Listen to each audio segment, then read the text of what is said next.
Hello, everyone. Welcome to the pre-scene classes for March 2025 attempt. And here we have got the pre-scene, which is a really interesting industry, I must say, right? So what do we have till here is it's March 25 attempt pre-scene classes, right? Your facilitator here is Abdul Basit. I've been teaching this paper quite so long and have multiple students, those who have got distinctions, right? So I'll be giving up more details about that, but first discuss what exactly this SBL pre-scene information is and what is it for March attempt. Now, guys, think of it. See, SPL was previously a 4 hours paper, right? A lot of students asked that it's a 4 hours paper previously, and now it's 3 hours and 15 minutes. So why did this change happen, right? This is only because of pre-scene. The thing is that when the exam was of 4 hours, I believe that it takes around a lot of data. Like there were seven exhibits and plenty of details available. And all of the ACCA exams were, I must say, 3 hours and 15 minutes, right? All of the ACCA exams were that. So the ACCA wanted to make it a more challenging by reducing the time and reducing some of the data. So the best part could be that why not sharing some data, huh? Why not sharing some data to students before, just like in ICAW. In ACS, ICAW examiner does that. So in SBL, a concept came of pre-scene, right? That you should be giving a data of the industry, of the company before to the students so that students can familiarize themselves with that, and then they can particularly practice the certain exams, right? So this is why the pre-scene came, in order to reduce time, in order to get students more familiarity with the industry, in order to get students more adequacy with the industry. So therefore the pre-scene came right now. It's around 3 hours and 15 minutes. It's approximately a seventh time the pre-scene is released, right? And it's dedicatedly for March 25 attempt, right? We'll be discussing the pre-scene in detail, obviously. Now, sir, what does this pre-scene classes include? Huh? Can you tell me?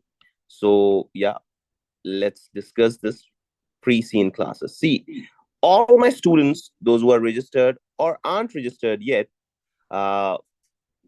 in once the pre-scene is released, you should be totally focusing on the pre-scene, right? Now forget all the other papers. You should be totally doing the pre-scene first, right? So like 2-3 days, I'll be uploading some sessions for 2-3 days regularly. I'll be uploading some sessions on pre-scene, okay? That the data they have given, right? After that, I'll prepare 2 mocks based on pre-scene. Now, this is the game changer thing, right? 2 mocks based on pre-scene. This is something that leads to a pass if you attempt it in a good manner. Now, if these 2 things are done, we'll search for attempting those papers, like look for those papers which are quite similar to your pre-scene. Look for those exams which are quite similar, right? Quite similar to pre-scene. Now, why quite similar to pre-scene? The thing is that, see, industry repeats itself, right? There are certain industries that can be tested again and again. Just like in this particular area of pre-scene, right? In this particular area of pre-scene, if you remember, it's a charitable organization now. In March 25, if you have read this, since I just finished reading, it's charitable organization. Now that means if it's charitable organization, now that means that you have papers like NCCP, I believe. It was a charitable organization back in 4 hours exam. I remember I used to solve this with the students as well. So NCCP is quite a similar paper or kind of a similar industry. And similarly, there are many others as well in previous patterns of SBL as well. So guys, these pre-scene classes is basically 2 3 days regular classes on pre-scene, then two mocks based on pre-scene, and then look for the exams which are similar. And once you have done these all things, just go and give the paper, right? Just go and give the paper. So I'm writing the number as well of mine. Now, let's discuss what exactly this content table is, like what exactly this provides. Obviously, examiner has given you industry insights, right? Why examiner has given the pre-scene to give you the industry insights. And yes, believe me, guys, if any one of you guys have worked or have contributed in this industry, have worked, then SBL is easy for them. Because whichever industry the examiner tested, if I worked in, let's say I worked in a charitable organization, I know how they works. I know what donations they got. I know what's the right for them, what's the wrong for them, what are the inflows, what are the outflows. So that means that there are highly likely greater chances that you're going to be acing this paper because you have an insight on that, right? So today's class we'll try to cover introduction, right? We'll try to cover introduction of it. Then we have area sector information. So this might be our country, I believe, right? This might be our country. Overview of the sector in this country, legal positions, regulations. Yeah, there are certain regulations also. We'll be reading it. So see, they have given you all these things right now. Why? Because you should familiarize yourself, and the requirements are going to be coming here from them, right? And the requirements are going to be coming here for them. So overview of charitable organization, legal positions, regulations, heritage subsector, charities and significant stakeholders. Yeah, most of the times government is also the stakeholder. We'll be reading it and we'll be getting an idea what's the income, what's the expenditure, what's the challenges. These needs to be read, and KPIs, right? Guys, this is a really difficult thing to monitor the performance of not-for-profit entities, right? The KPIs, it's unlike the profitability, because in profit-making entities, I remember it's kind of a easy thing. In profit-making entity, it's too easy, like compare GP margin, NP margin, these things and that. This is too easy. But if you're talking about these KPIs, like of not-for-profit, so it's three V's approach, and sometimes it's tailor-made KPIs. Now we have to look for it, right? We'll be covering each of the area in detail. Don't worry, yeah. We'll be covering each of the area in detail. Then there are historic places. This might be a company name. I believe this is the company name. So we'll be reading it. We'll getting an idea, the background, values, governance. Now, governance is the favorite topic, right? It's for sure. And yeah, one more thing that I would be making it, that we'll be predicting the requirements as well, because in while reading pre-scene, you'll be getting to know exactly some of the things that this is for sure going to be tested, right? So predicting some requirements, and that predicting some requirements will be tested in those mocks that I'm going to make on pre-scene, right? And those mocks that I'm going to make on pre-scene. So predicting some requirements are here. Then we have two mocks based on pre-scene and all that. So mission values, governance, board structure, code of conduct. So this is an important chapter, I believe. You must have covered through theoretical classes. If haven't, just read it. Don't worry. Acquisition. So they are acquiring something now. This is something, a challenge, I believe, because not for profit sector, if it's acquiring certain sites, so there might be heavy expenses involved, there might be heavy parties involved, there might be certain great donations involved. That what's the channel of those donations, you have to think of it, right? Then risks and systems, we have an extract of website and non-financial information. So guys, this is and particularly content table of your particular, I must say, pre-scene for March 25. let's discuss introduction first and have an idea. See, the introduction page is I believe is one of the most important page, right? Why, sir? Why it's the most important page? The thing is, it gives you idea about the industry. It gives you a greater aspect of requirements as well, right? Because here you'll get to know what's happening around. Here you'll get to know that what's happening around. And if you are knowing it that what's happening around, so there this is highly likely you can think of the requirements, right? And at end we'll be making requirements as well that this is going to be tested, right? Let me find out a blank page, yeah, here, so that I can write requirements, prediction of requirements as well, right?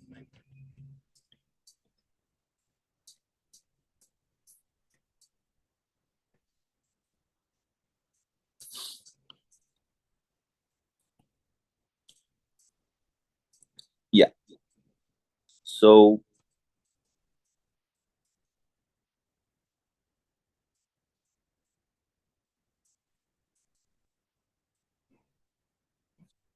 Historic Places is a charity which operates in the country of Asia. So I guess this is our company's name, right? And this is our country's name. It aims to preserve historical sites in Asia. So I believe this is not kind of a donation that helps poverty or kind of these things. It's basically an organization that's working towards maintaining the historical sites. It's basically an organization that's working towards while making and or managing the historical sites across AirAsia. So AirAsia sector information, right? Now, overview of charitable sector. Charitable organizations promote the welfare of the society, right?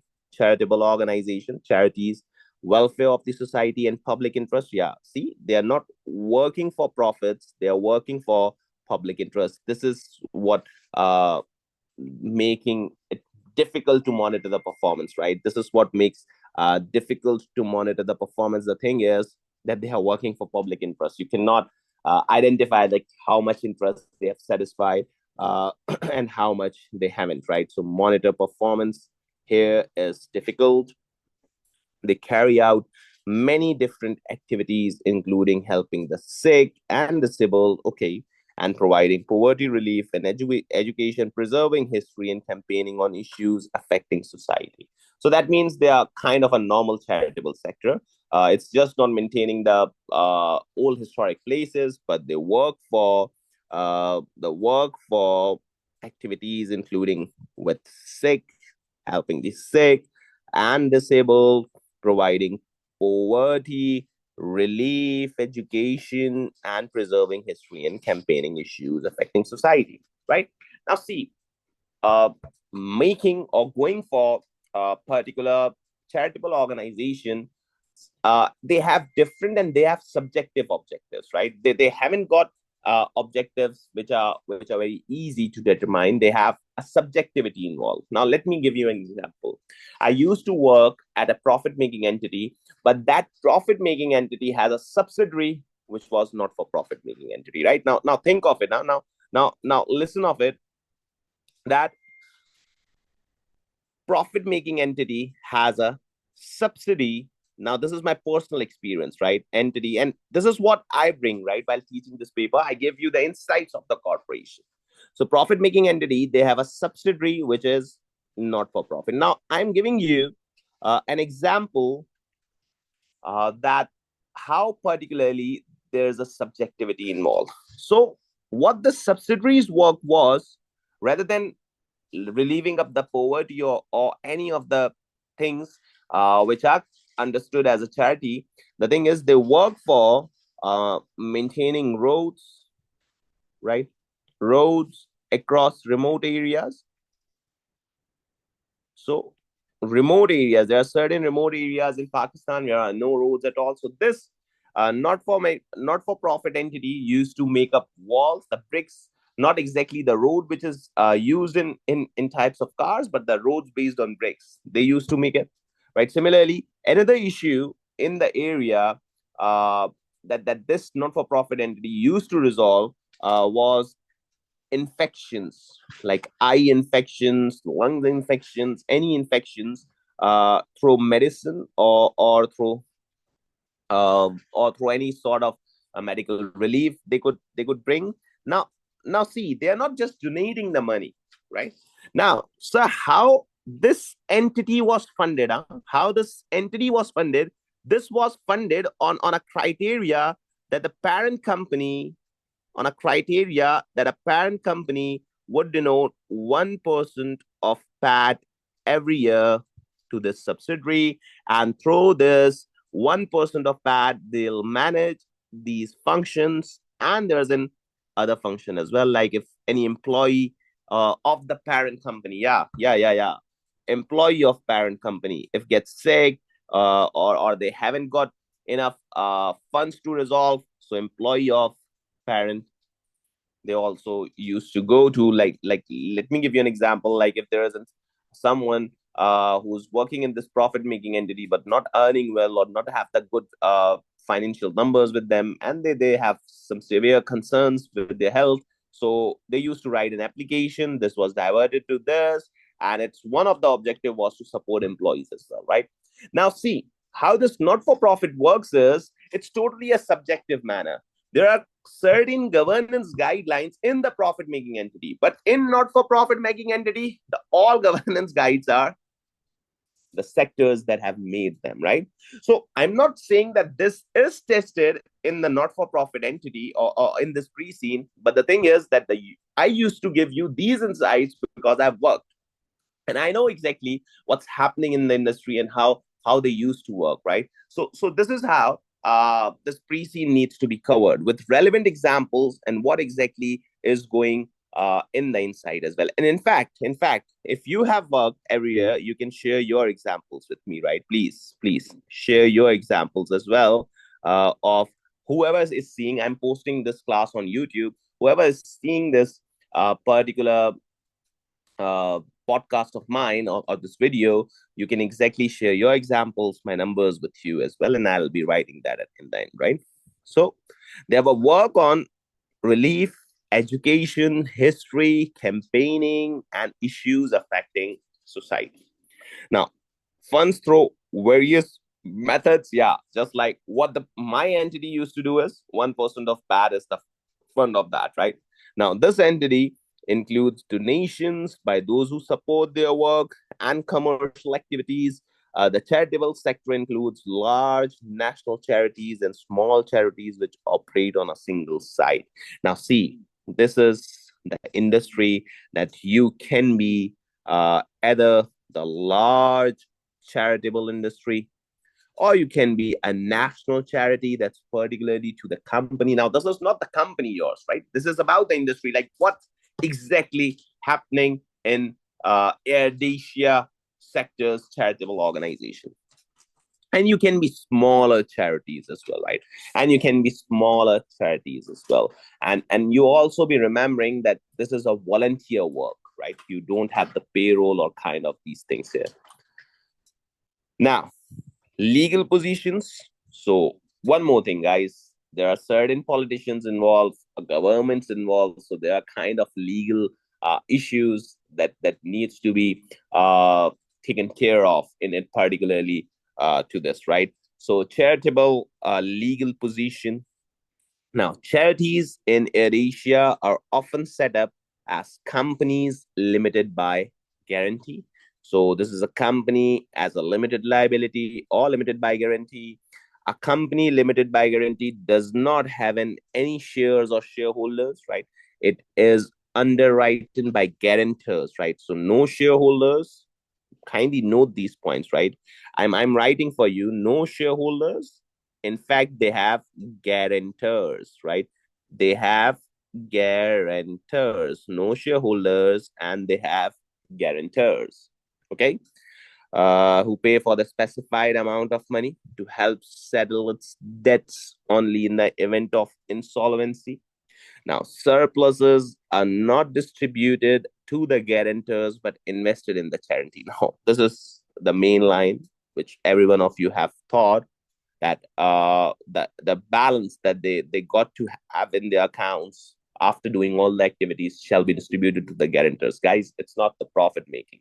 The guarantors are not the investors, so they won't be getting any money, right? Whatever the funds that have been received or left, they should be invested in charity to help promote its charitable objectives, right? Now, charities' activities are determined by their growing or governing document, constitution, or you can also call them articles of association, AOA, right? Remember, you must have remember those in your particular FO exam, law exam. Now, many charities raise funds by means of surpluses from commercial activities. For example, running shops. Commercial activities are carried out through subsidiary companies with charities wholly owned. So many charities raise funds, right, by means of surpluses of commercial activities, running shops. Now they out carry out through subsidiary companies. In fact, my example fits here, right? My example fits here now. Like this was wholly owned subsidiary, right? So, and believe me, guys, I'm reading it first time. I'm reading it first time for you. I didn't know that my example would fit it in the industry that in Air Asia is going on now. Charity and regulation. So, 100% owned by parent, right? This needs to be highlighted. Now, charities in AirAsia are regulated by the Charity Supervisor Board, established by AirAsia's central government. The CSB aims to ensure that the general public can be confident that donations to charities will be used for proper charitable purpose. So there's a governance board here. It's kind of a top level country that they are presenting. In every country, there's no board kind of charity monitoring, but if there is, so it's fine. So CSB is might be the principle. So if there's a concept of a principle, so there's a concept of agency, and if these are the concepts, so my first prediction would be that an agency relationship might be tested, right? My first prediction would be that agency relationship, because if there's a concept of board given here, so there can be a kind of any scenario uh, that the whether my objectives are satisfied, whether the companies are working with the guidelines mentioned by principles or not. So this could be a tailor-made requirement, agency relationship, right? So if there's a board involved, now this is what makes it more important, right? Yeah. So established by AirAsia's central government, okay? The CSB aims to ensure that the general public can be confident that donations to charities will be used to proper charitable purposes. So it's fine, proper charitable purposes. The CSB investigates allegations that charities are not acting in accordance with their charitable objectives. So, kind of an investigation processes as well. So, I believe that this board is active board and working as well, because some of the boards didn't work. So, working board. Huh? Now, are behaving unethically, are misusing funds, or otherwise breaching regulations. Guys, so I believe that you and I, we live in the same world, right? And we know what happens on the back of these charitable organizations. So we live in same world, right? So we have certain cases as well, the scams involved there. So see, what they have given you an idea that there is a board that used to monitor each and every charitable organization. So you must be seeing that they have constructed a phenomena that no one particularly can breach out. Then there can be certain license revocation, there can be certain issues and all that they used to discuss, right? So that means they have constructed this. And believe me, guys, I believe it's my personal experience of teaching this paper. My personal experience that I used to write here, right? PE, the personal experience. Not for profit is usually difficult, right? Not for profit is usually difficult in exam condition rather than a commercial sector, right? Rather than a commercial sector, I believe this not for profit sector is usually a difficult one, right? Not for profit sector is usually a difficult one. There can be certain complex terms. Guys, I believe I am lucky that while working, I got to know about the not for profit entity. But most of the my fellows, in fact, yet they haven't had an idea of the not for profit accounting, finance, and all that. So it's kind of a luck that I used to have, that I got an idea of this industry inside. And similarly, like out of these hundreds and hundreds of students, some of have an idea that what exactly how it exactly this industry operates, right? But just for all of you, that for this particular pre-scene, you have to focus more, you have to think of more points, because it's one of the difficult industry, right? Now the content of charity accounts is governed by Statement of Recommended Practice, SORP, published by CSB. So I must say the rules that we have to adhere to, they have been given in this statement. And the CSB requires all charity accounts to be audited. Our auditor was EY, so I believe that they must have the good auditor as well.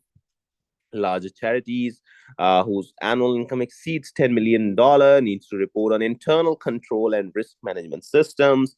So guys, controls, risk managements, these are the favorite requirements, right? I have been saying it in all the pre-scenes, like there is no SBL exam in past couple of attempts that there are no risk or control deficiencies, right? And in certain kind of sectors where the profits are not the deciders, so the risk and controls are the ones that are for sure an area that can be tested, right? So agency relationship, then we have risk and controls. And I'm writing the page number as well, that I commented on it on page 2. I commented on it on page 2. So you must have a good idea of it, right? Now, larger risk management, large entities, and whose annual income is $10 million, exceeds $10 million. So are we larger or not? So no, not idea. So no idea. We'll be seeing our company in this information later. This is the industry information. So we'll see that and we'll have an idea that what exactly are we, right? What exactly are we? The criteria to define large or small is this $10 million. Okay. Now, with the report being reviewed by the charity's external auditors, now charities and commercial subsidiaries wholly owned by charities are not subject to taxation in AirAsia, right? So charities and commercial subsidiaries wholly owned by charities are not subject to taxation. So it's also a greater aspect that 0%, no tax, right? No tax. In Pakistan, there are certain different criteria for tax, but for whatever country that you have been given, they have told you that wholly owned charities are not subject to taxation, right? So guys, we did introduction, historic places by reading the company name. We had an idea that this used to preserve the history and all that, but they do other things as well. Then overview of the charitable sector. This is industry insights, right? This is industry insights, and this is what we used to do. Then we have legal positions, right? And this is an important area. I must be writing an important area here. The thing is important area. So why the important area? The reason is that there are certain mishappening involved in this. So strict regulations to be followed. Strict regulations to be followed. Then we have regulations here, a board, a regulatory board, charity supervisory board, then statements of regular recommended practice. So guidelines to follow, each and everything is there. Each and everything. Criteria for large and small that we have, right? Now, the last thing to be covered today is heritage subsector. What's that? Heritage subsector, and what's that? Huh? So many charities in Asia exist for the purpose of preserving the country's heritage at urban and rural sites. Like these are the sites that used to preserve by the people that are used to preserve by the people. Many charities are there, and why are they? Because here where history drives. Now this is where the history of yours drives. Everyone came from those areas, right? So some of the sectors that I still know are working to preserve those areas. So means things of historical and cultural value which are worthy of preservation, right? How your culture is drive. People used to preserve that. Some of and culture is basically a kind of a culture is basically that unquestionable thing, right? If someone is not questioning you by doing anything, now that's part of your culture. See, I'm in a blue shirt, right? You won't be laughing at me. The thing is that boy used to wear the blue shirts, blue pants, black pants, but all of a sudden, if I came down with a pink shirt and having a yellow cap and a yellow flower on my head, so that means you will be saying that what happened to the sir, right? Because automatically a question would arrive. At blue shirt, you were not questioning me because this is what a culture is, right? An unquestionable thing. Now the thing is that why use people used to value its culture, because the things that these are the values that have driven us, and if we forgot these values, I gave you a lame example of the shirts. Shirt is not exactly the value, but the thing is that there are certain values that needs to be taken care of, and these are kind of a huge investments from people of the time, of the money. So these are the organizations that are working to preserve those cultures, right? Now, charities in the heritage subsector conserve and maintain historical sites and objects kept at those sites. They generally allow public admission to the sites which they maintain. So, kind of an revenue generation, I must say. If they charge or not, I don't know, but this can be a revenue generation activity, because whenever we used to go to the cultural sites, they used to charge up plenty of money to in terms of maintaining that, right? Charity aims to bring history to life for visitors. Yeah, a country's selling point, showing its history. They seek to encourage public appreciation, right? Public appreciation is their selling history, also is a business, or showing history, right? A business also. I don't know how my company operates, guys. I haven't read this case, but since it was the first day that it released, I used to consistently deliver some of the insights that I have so that you guys could also research, right? Now, they seek to encourage public appreciation, participation in heritage. This includes encouraging members of the public to visit sites and work for the charities as unpaid volunteers, right? So I told you there are unpaid volunteers, right? No monetary benefits for people. So they are working with their dedication, with their self actualization. There is no monetary benefits here, right? No monetary benefits here for people, right, guys? Some of the students used to ask this, right? Some of the students used to ask uh, this with particularly that I should be sending this annotated notes. I will be sending it. Don't worry. There are certain important pointers that I've written. I'll be sending it, but I used to complete first and then I'll send it, right? It will take me around 2 days, 3 days that I'll be completing it, and then I'll surely send it to you. Now, guys, before ending the session, see, there are certain aspects of preparation that you should be taken care of. I'm announcing a crash course, right, for all the students, and obviously it's complimentary for all the enrolled students that are enrolled in our SPL batch, right? So aspects of preparation, how to do. See, in the crash course, what I'm going to do is I'll be covering, at first, you'll be getting previous classes, right? At first, you'll be getting previous sessions that I've conducted, right? Previous sessions I've conducted, you'll be getting it first, right? That I've conducted on SBL's different case study to give you an idea of drafting, right? To give you an idea of drafting. And then obviously you'll be seeing the pre-scene classes, right? Pre-scene classes. Now these are the preparatory aspects, right? The coverage of pre-scene. It's mandatory, right? It should be covered. No one can skip this. Coverage needs to be done. So this is that we have got in the preparatory session, right? Now, after that, sir, what will happen after that? I'll be making up mocks, right? Mocks based on pre-scene. So this is kind of an pre-scene. One I'll be solving in the crash. One I will be solving in crash, and the other one would be solved by you. I'll be marking, right? The second mock will be marked by me. Those who are enrolled will get the marking facility as well, marked by me, okay?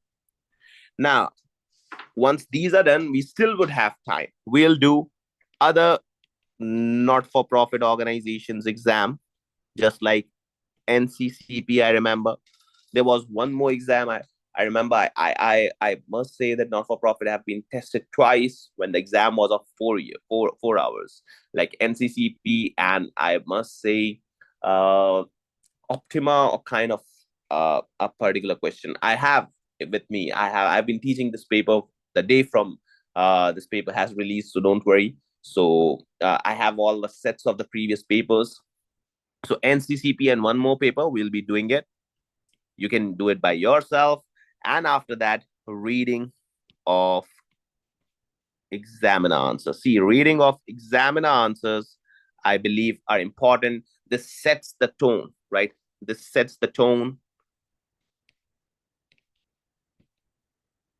of drafting, like you can see. And therefore, once we have seen previous classes, once we have seen the previous pre-scene classes, then we have attempted the mocks in which one I have attempted, the second mock will be attempted by you. Then the papers that are similar to that industry will be solving, and we'll be reading the exam answers. Once you guys have done this in these 15 days, if it's done, so guys, it's totally done and dusted. Your paper, inshallah, gonna be cleared with some good marks, right? So this was the first pre-scene session that I uploaded on my channel. I must be uploading a couple of other sessions, but in case you want a complete course, do text me on my number. Yeah, my number is here, +92 331 2623 849. My name is Abdul Basit, and I teach papers. I myself is ACA and ACCA. I've done ICW and ACCA as well. And apart from that, if there is, I used to teach SBL and APM exams of ECCA, right? So in case of any help regarding this paper, regarding the other paper, you can contact me on this WhatsApp number, right? And if you guys need any details, if you guys need any segments of the classes, I'm there to help. I'm just a text away. This is my WhatsApp number, and I'm looking forward to hearing a response. By the time you see this class, it's your assignment. If this particular page has been studied by you, with this class, try to research on these industries, right? Like how these industries work, how these industries are maintained, how these industries are particularly well managed. So you should be having in greater insights of what's happening, just like I gave you an example of my company. In the next class, I'll be posting it on the social media channels as well. I'll be covering these significant stakeholders, right? And incomes, expenditure, and all that. And then we have our company's data. So 3 more sessions on pre-scene in which we'll be covering this all. and then I'll make mocks and crash course will begin, right? So one more thing at last that I'll say, that if still you guys haven't started the preparation, no need to worry. Try this plan. I'm not saying to enroll. I'm just saying to try. If you can try these on your own, guys, you can easily get this stuff, right? Well, let's hope for the best and see you all in the upcoming class. Till then, those who have seen this class, please text me on WhatsApp so that I can add you in my relevant group, right? You must text me on WhatsApp so that I can add you on my relevant WhatsApp group, where I used to keep sharing details as well. And this is how this course will begin or will end, inshallah, with the good marks. Okay. Thank you and best of luck.